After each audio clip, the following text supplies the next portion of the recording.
Je pense que nos nouvelles conversations, elles sont challengées par plein de choses en fait qui faisaient la valeur d'une conversation autrefois.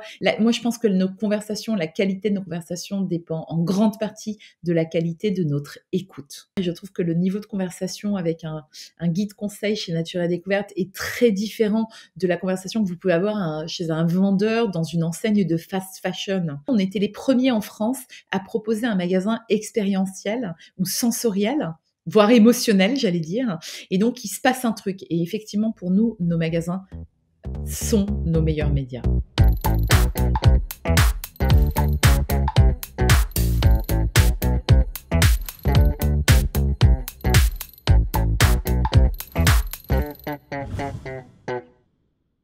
Bonjour à tous, je suis Hélène, directrice éditoriale à iAdvise. Je vous reçois aujourd'hui dans Conversation, le média d'iAdvise, la plateforme qui rend les marques conversationnelles. Et justement, dans Conversation CX, on vous parle d'expérience conversationnelle et d'expérience digitale avec les leaders de l'expérience client. Aujourd'hui, je reçois Fanny, la directrice de marque de Nature et Découverte. Bonjour Fanny, comment allez-vous ce matin ? Bonjour Hélène, bonjour à toutes et à tous. Très bien, merci beaucoup. Donc Fanny, comme je le disais, vous êtes la directrice de marque de Nature et Découverte, mais vous êtes aussi prof de soft skills à Sciences Po Paris. Vous êtes directrice de The School of Life Paris et également vous êtes une spécialiste de la conversation. Oui, en effet, j'ai fondé The School of Life Paris il y a maintenant 7 ans, qui est la branche française de la School of Life de Londres, qui est une école pour adultes pour apprendre ce qu'on n'apprend pas à l'école. Donc, on travaille notamment sur les soft skills et l'intelligence émotionnelle en entreprise et pour les particuliers. Alors, depuis 1 an, les cours se font beaucoup sur Zoom et finalement, ces cours sont plus des ateliers de conversation justement parce qu'on discute sans cesse, on demande des feedbacks, on fait interagir les gens entre eux pour éviter le penchant de ce qui est reproché souvent à l'école, c'est ce côté un peu top-down. Et j'ai rejoint Nature et Découverte il y a maintenant 2 ans et demi où je suis directrice de la marque. Donc, je m'occupe de tout ce qui est conversationnel avec les clients, on va dire. Donc, autant la communication, RP, corporate, que les réseaux sociaux et également tout ce qui est CRM, fidélisation, data et service et expérience client. Super. Bien, pour ma part, je vous ai découverte aux Audio Days lors de votre live sur l'engagement client. Et puis après, en faisant mes petites recherches, j'ai eu le plaisir de découvrir que vous étiez spécialiste de la conversation. Et en particulier, j'ai découvert votre conférence TEDx sur la conversation et également que vous aviez écrit un livre sur le sujet. Est-ce que vous pouvez nous en parler ? Mon livre s'appelle Trêve de bavardage. Retrouvons le goût de la conversation parce que je vois les machines à café derrière vous. En France, on dit rarement à quelqu'un faut qu'on parle, ou alors on sent que ça sent le roussi. En général, on sait plutôt on va prendre un café, on va déjeuner, on va dîner, et donc d'où cet intérêt pour le goût de la conversation parce que j'entendais souvent des gens se plaindre en disant mais c'était mieux avant les nouvelles technologies, avant les réseaux sociaux, etc. Je sais pas s'il y a vraiment eu un âge d'or de la conversation. Et moi, mon but, c'est vraiment de redonner ce goût de la vraie conversation à nos contemporains. C'est vrai que les appareils numériques, nos téléphones, etc., ils viennent avec un mode d'emploi du constructeur que personne ne lit. Mais par contre, il y a plus de livres de bonne manière ou de savoir vivre ensemble pour bien converser.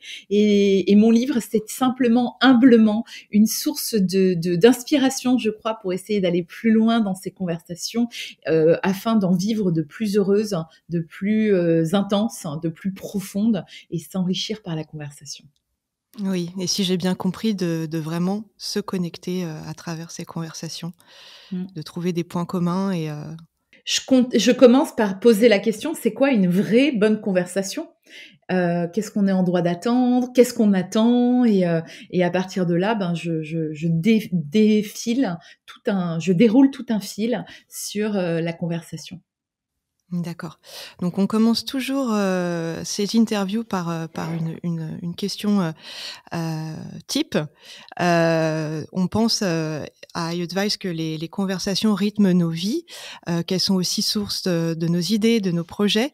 Donc quelle est la dernière conversation que vous avez eue et qui vous a changé ou donné une bonne idée ? Merci pour la question. J'en ai beaucoup parce que j'essaye, alors je ne suis peut-être pas, parfaite, hein, mais j'essaye en tout cas que chacune de mes conversations ait du sens. Alors c'est peut-être pas les conversations qui vont changer ma vie, mais en tout cas que chacune de mes conversations, fasse sens, ait du sens. Sinon je préfère, m'abstenir et je pense qu'on devrait être plus exigeant avec nos conversations. Appeler les gens juste pour, parler de la pluie ou du beau temps ou parler de petites choses ne m'intéresse pas beaucoup. Je crois qu'aujourd'hui, la période aussi, elle nous invite à avoir des conversations beaucoup plus essentielles, se poser les bonnes questions et ne serait-ce que demander comment tu vas toi aujourd'hui. Ça peut être une vraie question. Il y a un an, on se l'a posée rapidement et peu importe la réponse. Aujourd'hui, ne serait-ce que demander comment tu vas toi aujourd'hui, c'est important.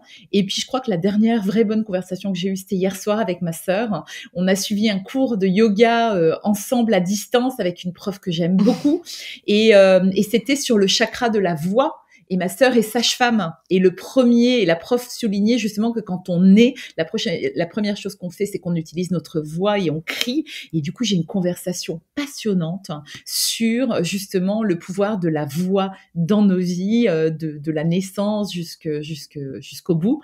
Et avec une sage-femme qui est ma sœur. Mais voilà, ça a donné lieu à une conversation incroyable et qui m'a énormément appris parce que je n'ai pas d'enfant moi-même et qui m'a fait grandir, je pense. D'accord, c'est très intéressant. Maintenant, je voulais vous faire écouter un petit extrait sonore. Il s'agit de la journaliste, Céleste Headlee. Je ne sais pas si vous la connaissez. Mmh. C'est une journaliste américaine, qui a donné, comme vous, un TED Talk sur la conversation. Et elle a un premier conseil pour, les personnes qui veulent avoir une bonne conversation. Donc je vous fais écouter ça tout de suite. Honestly, if you just choose one of them and master it, you're already going to enjoy better conversations. Number one, don't multitask. And I don't mean just set down your cell phone or your tablet or your car keys or whatever's in your hand. I mean, be present. Voilà, donc son conseil, c'est, d'éviter le multitâche. Et aujourd'hui, avec les conversations à distance, on fait autre chose, on peut ne pas être concentré, en fait, devant son écran et personne ne le voit. C'est une des choses, qui changent dans nos conversations digitalisées. Est-ce que vous voyez d'autres choses qui changent? Et quels sont vos conseils pour avoir des bonnes conversations à distance?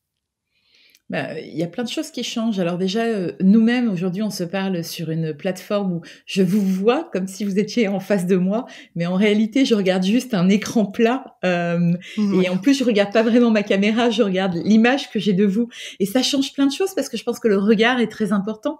Ensuite, l'écoute, quand on est en présentiel avec quelqu'un, on anticipe davantage quand il va prendre la parole, quand il va se taire, les silences aussi qui veulent dire beaucoup de choses et pour moi, l'ingrédient principal d'une conversation, c'est l'écoute.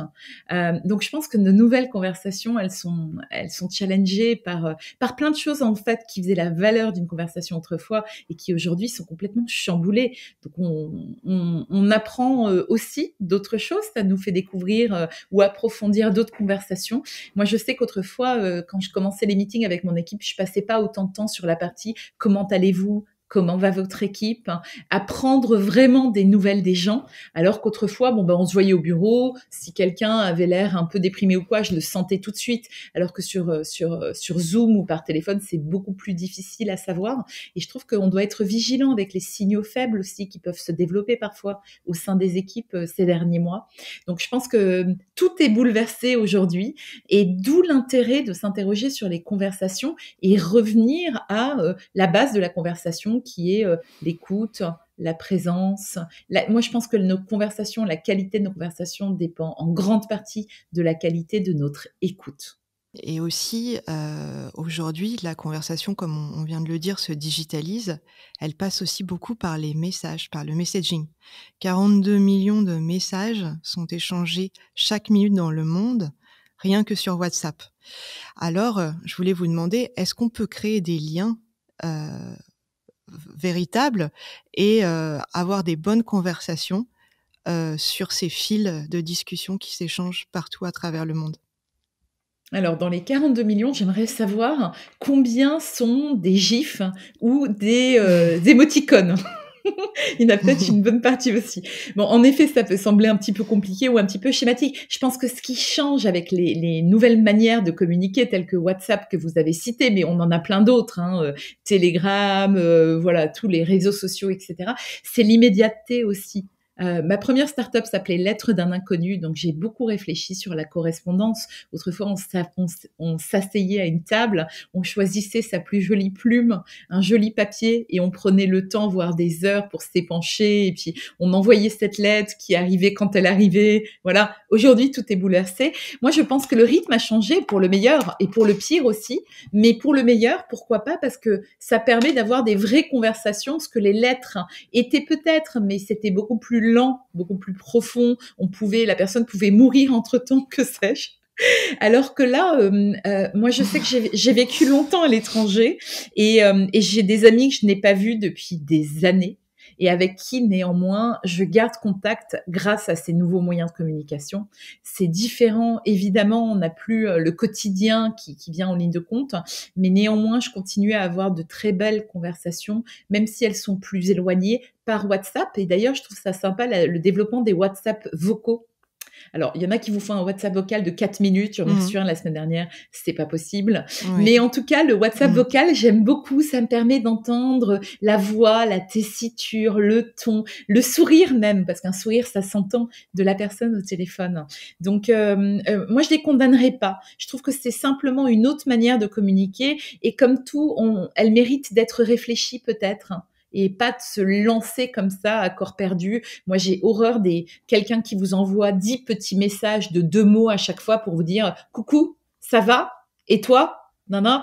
Alors là, non, c'est stupide.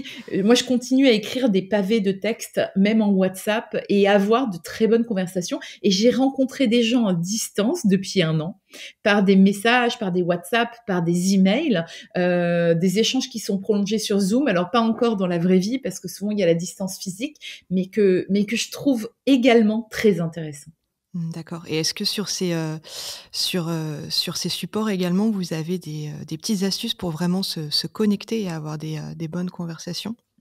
Mais je dirais, c'est peut-être les mêmes choses que celles dans la vraie vie, mais amplifiées. Parce que si vous étiez quelqu'un qui écoutait bien dans la vraie vie, je trouve que aujourd'hui encore, il faut peut-être encore plus d'attention au téléphone pour entendre les silences, les soupirs, les non-dits. Finalement, ça nous invite à être beaucoup plus intelligents, beaucoup plus résilients aussi, et beaucoup plus empathiques également. Parce qu'il y a des silences qui en disent long, mais qu'on n'écoute peut-être pas assez. D'accord. Vous parlez aussi des messages qu'on dépose sur les réseaux sociaux, donc ça c'est un peu différent, même si WhatsApp par exemple on appelle ça un réseau social, mais les tweets qu'on dépose, les messages, et vous dites que ceux-là ne sont pas des conversations. Pourquoi ? En fait, ça dépend. Comme je disais, je pense que c'est à chacun de se réapproprier ces outils en les considérant comme tels. Ce n'est pas une obligation. Moi, je n'ai pas de compte Twitter, par exemple, et je m'en passe avec grand plaisir. Ça fait quelques mois que j'ai installé Telegram, mais en fait, je n'y vais pas. Ou j'y vais 1 fois par semaine, ça ne m'intéresse pas non plus. En fait, on a tous le droit de dire non ou de les utiliser comme bon nous semble. Et ça, je pense que c'est important de le rappeler.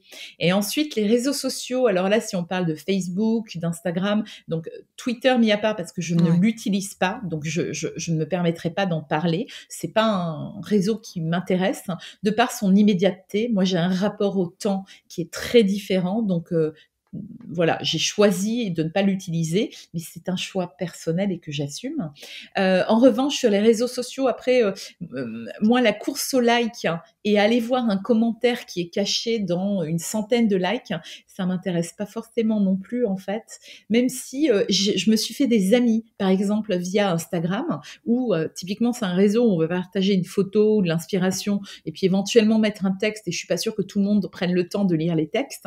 Moi, je sais que je me suis fait plusieurs amis Et je passe le bonjour à Marine, à Marion, je passe le bonjour à Stéphanie. Je me suis fait des vrais amis grâce aux réseaux sociaux. Et ça, je trouve ça magnifique. Donc, même s'il y a très peu de conversations, il y en a quand même, parce qu'on peut rentrer un peu par la petite porte dans l'univers de quelqu'un et se dire, tiens, j'aime bien ce qu'elle aime, ou alors j'aime bien, je trouve ça hyper inspirant, ça m'apporte des idées, etc. Et il y a plein de gens comme ça qui sont très bien et qui se sont fait connaître grâce aux réseaux sociaux également. C'est vrai. Et d'ailleurs, ça me fait penser que, en préparant cette interview, vous m'avez dit, je suis directrice de la marque Nature et Découverte, mais je suis aussi directrice de la conversation. Est-ce que vous pouvez nous en dire plus là-dessus ?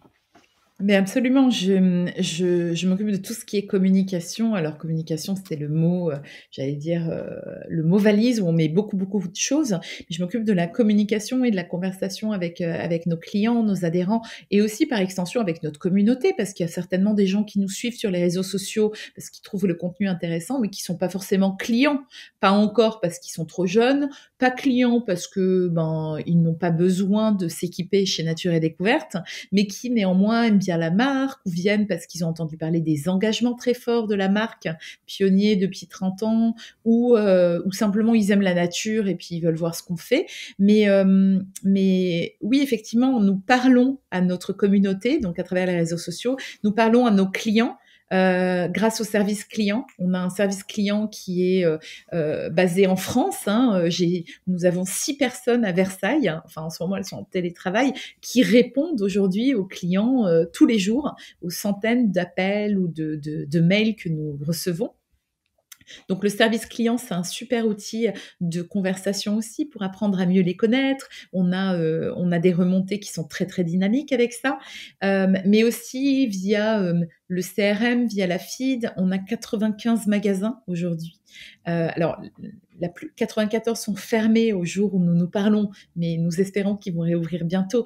Et en fait, les magasins, et je trouve que le niveau de conversation avec un guide conseil chez Nature et Découverte est très différent de la conversation que vous pouvez avoir chez un vendeur dans une enseigne de fast fashion. Et ça, les gens nous le disent. Et du coup, on a des remontées également du terrain où les clients nous disent leurs attentes, leurs idées aussi. Il arrive que des clients nous écrivent ou alors nous remontent des idées qu'ils ont eues en guise de produits, en guise de services, d'offres ou de fidélisation. Et puis ensuite, on envoie quand même plusieurs millions d'e-lettres par mois, comme le font chacune des marques, pour informer les clients. Alors, ce qui est intéressant, c'est que nous, on mêle contenu engagé et produit. C'est pas des emails juste sèches, j'allais dire, de produits comme ça pour dire, voilà, nous avons lancé ça, ça, ça. C'est déjà, on mêle l'engagement à nos produits. Et en plus, on va offrir aussi du contenu pédagogique, inspirant, pratique, au-delà de l'email pour prolonger l'expérience. Et ça, c'est important. Et je trouve que c'est une stratégie depuis maintenant, depuis que je suis arrivée, mais on a accéléré ça avec le premier confinement, qui porte ses fruits parce qu'on voit que nos taux d'engagement sont énormément monté. On est passé de 12% environ d'ouverture de mail jusqu'à 26% sur certaines e-lettres l'année dernière au moment du confinement. Ah oui, d'accord. Et aujourd'hui encore, certaines e-lettres atteignent 24% de taux d'ouverture, ce qui est énorme pour une marque comme la nôtre, un retailer comme le nôtre. Et ça veut dire que les gens reconnaissent ce contenu justement. Nous, chaque e-lettre, on va se dire qu'est-ce que les clients attendent, comment est-ce qu'on pourrait étoffer le propos en leur prolongeant l'expérience avec un cours de yoga en ligne, un article ou un podcast à écouter, ou un article du Muséum d'Histoire Naturelle, et on prolonge ce qu'on indique sur les produits par de l'expérience. Et ça, c'est très important. Et si on revient justement sur le magasin physique, vous nous disiez que vos vendeurs sont des vrais experts et passionnés des produits de Nature et Découverte, rappelons-le, des produits naturels et de bien-être. Est-ce que vous leur donnez des règles, des guidelines pour justement avoir des conversations intéressantes avec les clients et les engager ? La formation, c'est quelque chose qui est très important chez Nature et Découverte parce qu'on aime bien embaucher des personnalités. C'est vrai qu'on n'est pas vendeur chez Nature et Découverte comme on peut l'être ailleurs, j'allais dire, sans citer d'autres enseignes ou quoi, mais on n'a pas le même profil. Nous, on a des vendeurs avec déjà des profils, des backgrounds, des histoires hyper riche. Moi, je suis toujours épatée. Si vous allez au magasin du Marais, il y a Magette, par exemple, qui est artiste et qui a fait une expo il n'y a pas longtemps dans le 13e et qui est vendeur chez Nature et Découverte, enfin guide conseil comme on les appelle. Donc il y a vraiment déjà, eux, ils ont un capital, je trouve, énorme de partage, de passion et d'expertise. Et en plus, il faut savoir que chez Nature et Découverte, la formation est très importante. Nous investissons 6 à 7% de la masse salariale en formation chaque année. Ça veut dire que tout le monde est formé, que ce soit sur les produits, et beaucoup de formations produits sont faites en interne par des experts aussi. Donc il y a l'expert astronomie, Philippe par exemple, qui mène tous les séminaires de formation sur l'astro, sur les lunettes, etc. Mais on a aussi, donc on a des experts bien-être, jeux et jouets, Montessori, etc. Mais aussi sur la posture, sur on l'a appelé chez Nature, c'était avant que j'arrive, la signature relationnelle. Et du coup, on les forme à la vente, à des techniques de vente, mais aussi à la conversation. Et en fait, ils ont tout à fait le droit de passer du temps, alors peut-être pas au moment de Noël, mais en tout cas, nous, on encourage des conversations longues avec les clientes, et il y a avec les clientes et les clients, et il y a beaucoup de clients qui nous remontent ça, que la qualité de service, elle est exceptionnelle chez nous. L'autre jour, j'ai une amie qui m'a dit qu'elle était mieux accueillie chez nous que dans une très belle enseigne de mode de luxe pour acheter des chaussures où elle était allée. Elle était très déçue du service. Et elle me dit, moi, j'ai acheté un papier d'Arménie chez Nature et Découverte et en fait, j'ai été mieux reçue que dans l'autre enseigne de chaussures où il n'y a pas de chaussures à moins de 400 €, quoi. Donc, ça m'a fait vraiment plaisir. On a une vraie signature relationnelle et je vous invite à toutes et tous, ceux qui nous écoutez, à aller, quand les magasins réouvriront, à vous rendre à votre magasin Nature et Découverte et à tester sur les guides conseils parce que c'est une vraie fierté au sein de la maison. Et puis, en plus, pour moi, trouver du sens dans son travail, c'est important et savoir qu'on fait la différence, savoir qu'on est utile et que chacun a son expertise et qu'elle est reconnue, je trouve que c'est une super manière d'engager les équipes. Oui, et d'ailleurs, vous dites que vos magasins sont votre premier média. Absolument. Nature et Découverte, nous n'avons jamais fait de publicité. Ça fait 30 ans qu'on existe. On n'a jamais fait de pub. Vous n'avez jamais vu de page de pub dans un magazine ou sur un abribus ou au cinéma ou à la télé. Tout d'abord parce que le fondateur, initialement, n'aimait pas la publicité. Et puis en plus, la publicité, c'est des budgets énormes que nous, on préfère accorder ailleurs. Donc très tôt, dès 1994, la boîte avait 4 ans, le fondateur avait créé une fondation d'entreprise à laquelle on donne 10% de nos bénéfices nets. Fondation Nature et Découverte qui existe encore, qui a 27 ans aujourd'hui et qui travaille encore sur 2 axes majeurs, la biodiversité et la pédagogie active au contact de la nature. Donc en fait, il y a des choix qui ont été faits, des choix historiques et qu'on remet pas du tout en cause parce qu'en fait, on est plutôt d'accord avec ça. Et nous, on se dit qu'avec 94 magasins en France, enfin, dont 4 en Belgique, 1 au Luxembourg, en fait, on a une force de frappe incroyable parce qu'on est partout. On est dans toutes les grandes villes ou les périphéries. Et en fait, quand vous avez plus de 30 millions de visiteurs par an qui franchissent la porte d'un Nature et Découverte, on se dit que nos magasins, effectivement, sont le meilleur média. Et puis, ils sont reconnus en tant que tels. En plus, entrer dans un magasin Nature et Découverte, il se passe quelque chose quand même. On sent tout de suite qu'on est ailleurs. On n'est pas dans une autre enseigne. Il y a l'odeur qui est la même depuis 30 ans, qui est l'odeur de cèdre de l'artisan Esteban. Donc, c'est la même odeur depuis 30 ans dans tous nos magasins. Il y a le côté aussi expérientiel. En fait, il y a tous vos sens qui sont attisés. Autrefois, on vous offrait du thé. On offre des milliers de litres de thé chaque année. Alors, on a dû suspendre ça avec le Covid. Il y a de la musique, il y a des chants d'oiseaux, de la nature ou de la musique entraînante. Vous avez une expérience, vous pouvez goûter, écouter, toucher également avec le Covid, on a mis un holà un petit peu, mais voilà, ça reviendra. Donc on a un magasin, on était les premiers en France à proposer un magasin expérientiel ou sensoriel, voire émotionnel, j'allais dire. Et donc il se passe un truc. Et effectivement, pour nous, nos magasins sont nos meilleurs médias. Et nos guides conseils sont nos meilleurs ambassadeurs. Vous m'avez donné une transition parfaite avec une question extérieure. Je vais vous faire écouter un son de nouveau qu'on a reçu d'un ami qu'on a en commun, Fanny. Il s'agit de Quentin Franck, le directeur marketing d'Intuiti. une agence digitale, qui a une question pour vous. Donc, je vous la fais écouter tout de suite. Salut Fanny. Alors je me posais une question. Tu parlais d'expérience omnicanal. Est-ce que l'expérience qu'on a aujourd'hui en magasin, quand on va chez Nature Découverte, c'est-à-dire le parfum, les petits carillons qui font cling, cling, cling, cling, cling, cling, il y avait aussi les petits oiseaux avant, je crois, qui sont plus là, qui faisaient dès que tu entrais dans le magasin. Est-ce que demain, on va retrouver cette expérience sur le web, sur votre site e-commerce? Alors, vous avez 17 millions de visiteurs par an sur votre site internet, si mes sources sont bonnes. Comment vous faites pour prolonger cette expérience de marque sur le digital? Ah, c'est une excellente question. Alors, nous avons fait une refonte du site internet il y a 3 ans maintenant et à l'époque, on avait travaillé avec un cabinet luxembourgeois qui travaille en neurosciences pour voir comment ajouter, de l'émotionnel. Donc ça se traduit, par, plein de petits détails qui sont peut-être pas perceptibles à l'œil nu, mais qui néanmoins, font une différence. Par exemple, quand vous êtes sur les fiches produits de nos articles, alors vous voyez évidemment les photos de l'article, la description complète. Mais si vous regardez le fond de votre écran, il est pas blanc. En fait, on dirait une carte géographique. Vous voyez, où on voit les dénivelés, etc. du terrain. C'est autant de petites choses qui permettent d'habiller l'espace. Les gens ne s'en rendent pas compte, mais néanmoins, je pense que inconsciemment on le remarque. Il y a une ardoise, si vous voulez, le cartouche du dessus, c'est un cartouche qui est a priori noir. Quand on le regarde de plus près, en vérité, c'est une petite ardoise. Et d'ailleurs, on voit le sable qui s'efface en fait au fur et à mesure qu'on navigue. Donc, il y a plein de choses qui avaient été mises en place avec ce cabinet neurosciences luxembourgeois pour mettre de l'émotionnel quand même sur un site internet. On s'est posé la question des oiseaux et de la nature.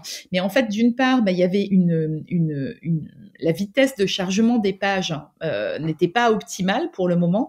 Et en plus, on s'est rendu compte que sur les bêta-tests qu'on a fait, beaucoup de gens la coupaient finalement et que ça gênait plus qu'autre chose les clients, de leur imposer un peu une musique comme ça, de naviguer. Donc du coup, on se pose la question de comment est-ce qu'on peut prolonger cette expérience magasin. C'est plein de petites choses qu'on fait. Et maintenant, vous dire que demain, quand vous vous connecterez au site, vous sentirez le cèdre de Esteban ou alors vous entendrez des oiseaux. On n'y est pas du tout clairement. Mais en tout cas, ce qui est incroyable, c'est tout le travail qui est fait depuis un an avec l'équipe digitale pour améliorer l'expérience client, repenser le parcours client. On est en train de refondre ça aussi.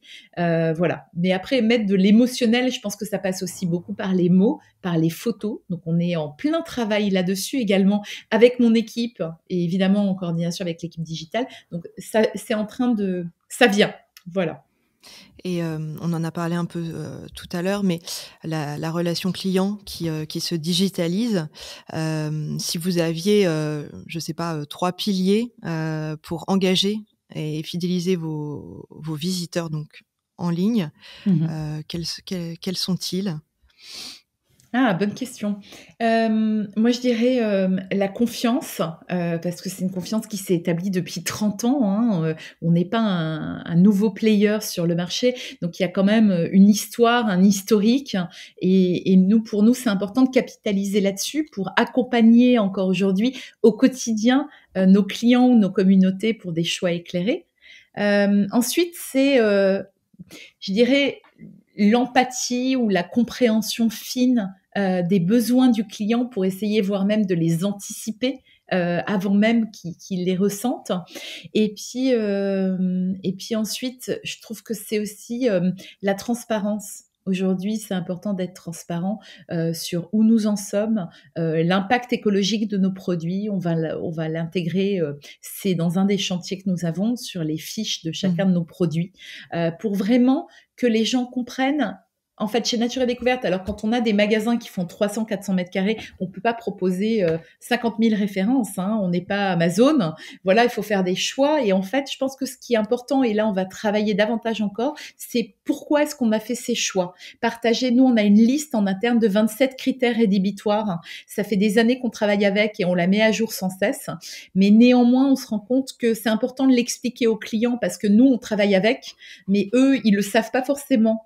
Et aujourd'hui, aujourd'hui, on est à l'ère de la transparence. Il y a beaucoup de marques qui sont très agiles parce qu'elles sont aussi beaucoup plus petites et qui, du coup, communiquent énormément là-dessus, alors que nous, on le fait, mais on communiquait pas forcément dessus. Donc, après, on a tellement de choses à dire qu'il faut les hiérarchiser, mais on travaille vraiment sur tout ce chantier de transparence parce qu'en fait, on les a profondément et le label B Corp, qui est super dur à avoir, nous, on l'a fièrement depuis 6 ans déjà. On est B Corp depuis 2015 et on a repassé l'audit B Corp parce que c'est tous les 3 ans, il y a 2 semaines. Donc, nous, on en est vraiment fiers. Ça veut dire que derrière, c'est pas du greenwashing. On les a vraiment, on les respecte et on se challenge sans cesse. En revanche, on a tellement de choses à dire sur plusieurs catégories que c'est moins facile que pour un pure player qui va vendre une famille monoproduit, j'allais dire, de s'exprimer là-dessus. Donc ça, c'est quelque chose sur lequel on travaille. D'accord. Confiance, empathie et transparence. Quand vous avez parlé d'anticiper éventuellement les besoins des clients ou d'anticiper leurs désirs, est-ce que vous avez des outils pour écouter la voix du client ?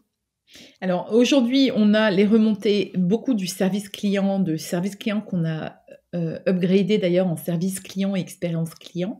Ensuite, en magasin, en fait, on a aussi un peu essayé de fluidifier ces remontées des clients. Donc là, c'est vraiment des remontées qualitatives parce que les clients nous parlent. Je sais pas combien d'heures de conversation chaque jour en magasin, mais voilà.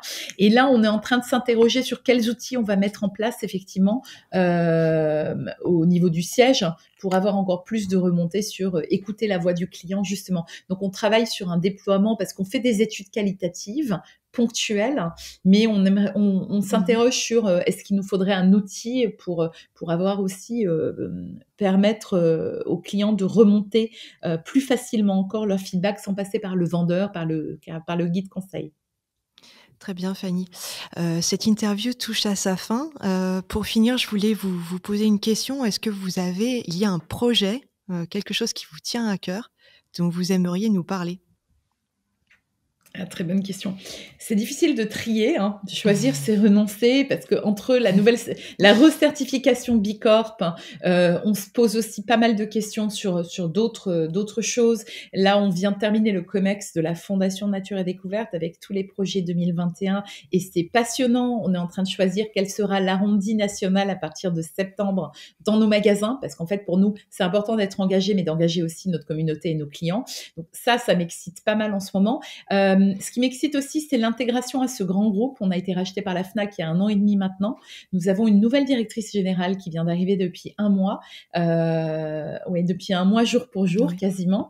Et du coup, je trouve que ça, c'est hyper excitant aussi parce qu'on avait un dirigeant brillant qui était Antoine. Là, on a maintenant une femme tout aussi brillante à la tête de Nature et Découverte. Et du coup, en fait, moi, ce qui me passionne en tant que directrice de la marque et membre du CODIR, c'est comment est-ce qu'on change sans trop changer, mais comment est-ce qu'on se met en marche pour les 5 prochaines années en tout cas. Donc moi, à ce titre-là, c'est vraiment ce qui me passionne. Et ensuite, au sujet des équipes, on travaille énormément sur la multicanalité et ça veut dire acculturer les équipes au digital. On n'a pas tous les mêmes cultures digitales, voilà. Et puis aussi, c'est comment j'embarque les équipes de tous âges et de tous bords pour justement amplifier cette expérience en ligne et qu'elle conserve toute la saveur et la qualité de l'expérience en physique. Donc en ce moment, on est en train de retravailler tout le ton de marque, la ligne éditoriale, j'allais dire, de Nature et Découverte. Et c'est pas facile quand on vend aussi bien de l'outdoor, du zéro déchet ou du Montessori ou du yoga. C'est pas facile de retravailler globalement cette éditorialisation du ton de marque. Donc ça, c'est passionnant et on travaille dessus avec mon équipe, avec Catherine notamment, les personnes de mon équipe. Et puis comment est-ce qu'on voit aussi l'identité de la marque pour la faire évoluer avec tous ces nouveaux challenges. Donc voilà, beaucoup de projets passionnants pour les prochaines années. Donc beaucoup de projets. Oui. Ouais. Très bien. Merci beaucoup Fanny, parce que je suis contente. On a réussi à parler de la conversation. On a réussi à parler de la conversation et de son impact pour Nature et Découverte. Voilà. Donc merci beaucoup pour cette excellente conversation. Merci beaucoup Hélène pour cette conversation et à bientôt. À bientôt. Merci à tous. Merci d'avoir écouté cette interview. Vous pouvez la retrouver sur notre site internet conversation.iadvice.com. Pour nous suivre, il y a les réseaux sociaux, Twitter, Instagram, ainsi que LinkedIn.